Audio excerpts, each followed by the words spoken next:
अगर आप क्लास 6 या क्लास 6 से हायर क्लास के स्टूडेंट हैं तब आपने पढ़ रखा होगा कि जब हम लोग किसी नेगेटिव नंबर का मल्टीप्लाई किसी पॉजिटिव नंबर में करते हैं तब हमको मिलता है एक निगेटिव नंबर, और जब हम लोग किसी निगेटिव नंबर का मल्टीप्लाई किसी निगेटिव नंबर में करते हैं तब हमको मिलता है एक पॉजिटिव नंबर। यानी कि अगर हम -4 का मल्टीप्लाई अगर 3 में करते हैं तो मिलता है हमको -12, और यदि हम -4 का मल्टीप्लाई -3 में करते हैं तब हमको मिलता है +12। लेकिन आप में से बहुत से लोग ये नहीं जानते होंगे कि आखिर ऐसा होता क्यों है। ऐसा क्यों होता है कि जब हम लोग किसी निगेटिव नंबर का मल्टीप्लाई किसी पॉजिटिव नंबर में करते हैं तब हमको मिलता है एक निगेटिव नंबर, और जब हम लोग किसी निगेटिव नंबर का मल्टीप्लाई किसी निगेटिव नंबर में करते हैं तब हमको मिलता है एक पॉजिटिव नंबर। तो आज की इस वीडियो में हम लोग यही सीखने वाले हैं कि आखिर ऐसा क्यों होता है।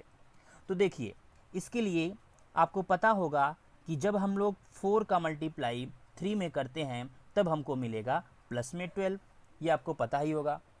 अब हम लोग देखते हैं कि आखिर जब हम लोग -4 का मल्टीप्लाई 3 में करते हैं तब हमको क्या मिलता है।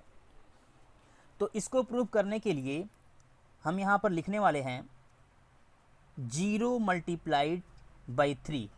अब बताइए, 0 का मल्टीप्लाई अगर हम लोग 3 में करते हैं तब हमको क्या मिलेगा। किसी भी नंबर में हम लोग जब 0 का मल्टीप्लाई करते हैं तब हमको मिलता है 0। अब देखिए, यहाँ पर 0 को हटाकर हम लोग लिख सकते हैं -4 + 4। क्यों लिख सकते हैं? क्योंकि आपको पता है यहाँ पर है +4, इधर है -4, -4 + 4 कितना हो जाएगा 0, और इसके बाद इसमें मल्टीप्लाई करना है 3 का, अभी भी राइट हैंड साइड में 0 है। अब देखिए, आपने पढ़ रखा होगा कि जब कभी भी इस तरह से हो a + b multiplied by c, तब हम लोग क्या करते हैं, यहाँ पर a का मल्टीप्लाई हम लोग c में कर सकते हैं, आएगा ac, और हम लोग b का मल्टीप्लाई c में कर सकते हैं, यहाँ से मिलेगा हमको bc।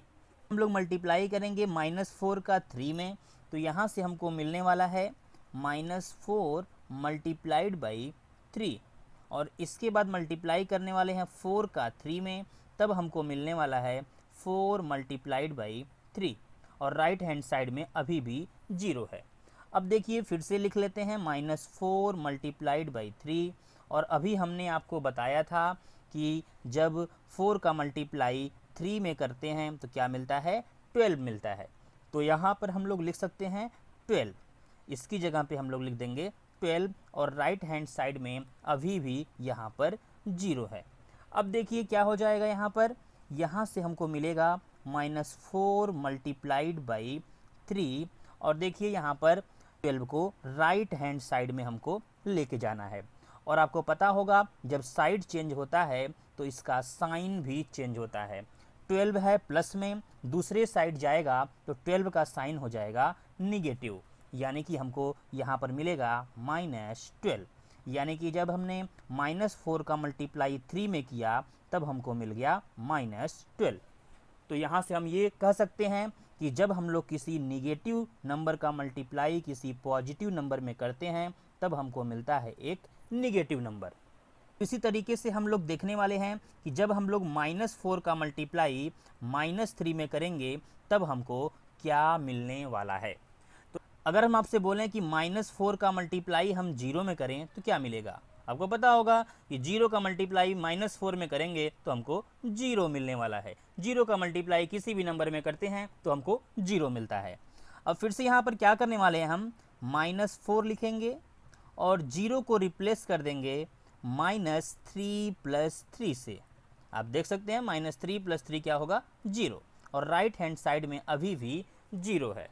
अब देखिए यहाँ पर क्या हो जाएगा, यहाँ पर फिर से हम क्या करेंगे, -4 का मल्टीप्लाई करेंगे -3 में, तो यहाँ से हमको मिलने वाला है -4 मल्टीप्लाइड बाई -3, और -4 का मल्टीप्लाई करेंगे 3 में, तो यहाँ से हमको मिलने वाला है -4 मल्टीप्लाइड बाई 3, और राइट हैंड साइड में अभी भी 0 है। अभी हमने प्रूफ किया था कि -4 मल्टीप्लाइड बाई 3 क्या होता है, -4 मल्टीप्लाइड बाई 3 होता है -12। तो जब -12 इधर जाएगा तो हो जाएगा +12, यानी कि नेक्स्ट लाइन में हम लोग लिख सकते हैं कि -4 मल्टीप्लाइड बाई -3 और -12 को लेके जाएंगे दूसरे साइड तो ये हो जाएगा +12, इसका भी साइन चेंज हो जाएगा। यानी कि यहाँ से हमको मिल गया कि -4 का मल्टीप्लाई जब हम लोग -3 में करते हैं तब हमको मिलता है +12, यानी कि माइनस वाले नंबर में यानी निगेटिव नंबर में एक निगेटिव नंबर का मल्टीप्लाई कर देते हैं तब हमको मिलता है एक पॉजिटिव नंबर।